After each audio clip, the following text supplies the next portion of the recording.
નમસ્કાર મિત્રો, આપ જોઈ રહ્યા છો રોયલ કચ્છ ન્યૂઝ. હું છું આપની સાથે વિશાલ મહેશ્વરી. જોતા રહો આજના મુખ્ય સમાચાર. આજના મુખ્ય સમાચાર છે કે વિજ્ઞાન જથ્થા વિભાગ, જી હા, જયંતભાઈ પંડ્યા. ચાલો જાણીએ. બોલો બોલો બોલો. કેમ છો સાહેબશ્રી? આનંદ છે. બોલો બોલો. હું વિશાલભાઈ ગાંધીધામ કચ્છથી વાત કરું છું. હા વિશાલ. આપ જયંતભાઈ પંડ્યા સાહેબ વાત કરું છું? હા જી, તે એક નનકી રિક્વેસ્ટ હતી. હા. આપ ધાર્મિક વ્યક્તિ તો ખરા, પણ મને આ રેકોર્ડિંગ હું કરું છું આપની, મારે ન્યૂઝમાં નાખવાની છે. બે મારા પ્રશ્ન છે સાહેબ, 2 મિનિટ ખાલી આપજો.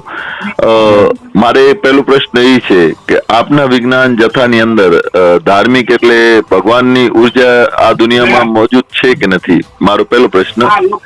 અને બીજો પ્રશ્ન મારો એ છે કે ધાર્મિક અંધશ્રદ્ધા ફેલાવવા વાળા વ્યક્તિ ઉપર આપ શું એક્શન લેશો?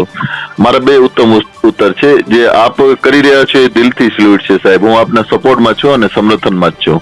તો બરાબર રિંગ કરું તમને, રિંગ કરું. હા બસ સર, મને એટલો જ ખાલી પ્રશ્ન કે દુનિયામાં ભગવાન છે કે નથી, ખાલી મને એટલો જવાબ જોઈએ, બસ, બીજું કાંઈ નહીં. Okay sir, okay. તો મિત્રો, આપણે વિજ્ઞાન જથ્થા વિભાગ ગુજરાતના જયંતભાઈ પંડ્યા તેમનો જવાબની રાહ જોઈ રહ્યા છીએ.